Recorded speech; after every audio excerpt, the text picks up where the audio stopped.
अडानी की कंपनियों में निवेश किए।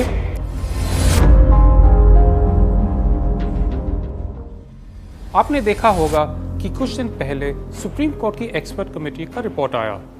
आपने ये भी देखा होगा कि कैसे उस रिपोर्ट के बेसिस पर भाजपा और मोदी सरकार ने अडानी को पूरी तरह से क्लीन चिट दे दी। लेकिन यहाँ ये समझना जरूरी है कि उस रिपोर्ट का एकमात्र लक्ष्य ये पता करना था कि सेबी का रेगुलेटरी फेलियर हुआ था या नहीं। उसका काम अडानी महाघोटाले का पता लगाना नहीं था। आगे सुनिए। 14 अगस्त को सेबी सुप्रीम कोर्ट में अपनी रिपोर्ट प्रस्तुत करेगी और देखना यह है कि मार्केट रेगुलेटर इस महाघोटाले पर क्या कहता है।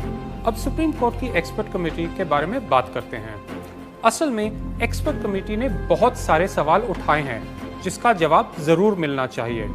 पहला, जहां तक अडानी का रिलेटेड पार्टीज के साथ गलत प्रकार की लेन देन का सवाल है, रिपोर्ट साफ कहता है कि 12 सस्पिशियस ट्रांजैक्शंस पर जांच जारी है। दूसरा, क्या फर्जी शेल कंपनियों ने किसी के बेनामी रुपये अडानी की कंपनियों में निवेश किए? रिपोर्ट कहता है कि सभी को शक है कि 13 शेल कंपनियों ने इस प्रकार का गोलमाल किया है। यानी इस सवाल को और मजबूती से सामने खड़ा किया है कि 20,000 करोड़ रुपए किसके हैं। आप ये सुन के हैरान होंगे कि रिपोर्ट के मुताबिक इस शक को अभी तक सेबी साबित क्यों नहीं कर पाई। 2018 के पहले एफपीआई रूल्स के सेक्शन 32(1)(f) के अनुसार विदेशी निवेशकों को अपने असली मालिक की घोषणा करनी पड़ती थी। याद रखिए, मोदी जी ने स्वयं 2015 में कहा, End safe havens for economic offenders, extradite money launderers and make the banking system more transparent. That was Prime Minister Modi's strong intervention at the G20 today. तो ऐसा क्यों है कि 31 दिसंबर 2018 को सेबी ने इस नियम को कमजोर किया और 21 अगस्त 2019 में पूरी तरह हटा दिया? आश्चर्य की बात यह है कि सारे डिटेल्स कमेटी की रिपोर्ट में लिखे हैं, लेकिन कुछ लोग अभी भी इसे क्लीन चिट बता रहे हैं। The Supreme Court appointed special panel has given a clean chit to the Adani Group in connection with the allegations raised by the short sellers Hindenburg. This report has now been made public. The Supreme Court panel has found no prima facie violation by the Adani Group. असली सवाल ये है, क्या मोदी जी ने अपने मित्रों की मदद के लिए सेबी पर किसी तरह का दबाव डाला? मोदी जी और अडानी के बीच क्या रिश्ता है?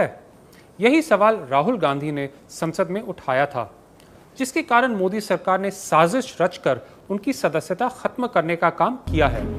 जब 7 फरवरी 2023 को राहुल जी ने लोकसभा में अडानी महाघोटाले पर एक भाषण दिया, उसी दिन लोकसभा स्पीकर ओम बिरला ने उसे एक्सपंज कर दिया और संसद के रिकॉर्ड से हटा दिया। और सबसे जरूरी सवाल, इनका हिंदुस्तान के प्रधानमंत्री के साथ क्या रिश्ता है और कैसा रिश्ता है? देश जानना चाहता है, तो देश जानना चाहता है। ये देखिए रिश्ता, ये देख लीजिए प्लीज माननीय सदस्य। आप क्रोनोलॉजी समझिए।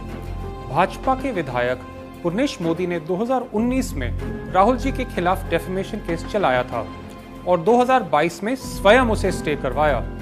शायद उन्हें लगा था कि केस में कोई मेरिट नहीं है, लेकिन संसद के भाषण के ठीक 9 दिन बाद वो गुजरात हाईकोर्ट जाते हैं और अपना ही स्टे हटाने का रिक्वेस्ट करते हैं और जादू की तरह बिना किसी नए सबूत को पेश किए स्टे लिफ्ट हो जाता है और सेशंस कोर्ट केवल 5 हफ्ते बाद राहुल जी को 2 साल की सजा देता है, जो भारत में पहली बार दी गई और जिससे राहुल जी की सदस्यता खत्म हुई। अंत में 2 चीजें याद रखिए। पहले कि अडानी ग्रुप को कोई क्लीन चिट नहीं मिला है, हालांकि भाजपा के प्रवक्ता और समर्थक भगवान जाने क्यों उसे दिन रात क्लीन चिट देने में लगे रहते हैं। दूसरी बात है कि सेबी की जांच 3 स्पष्ट बाजारी विषयों पर है: बेनामी निवेश, रिलेटेड पार्टीज के साथ लेन देन और प्राइस मैनिपुलेशन। लेकिन अडानी महाघोटाले का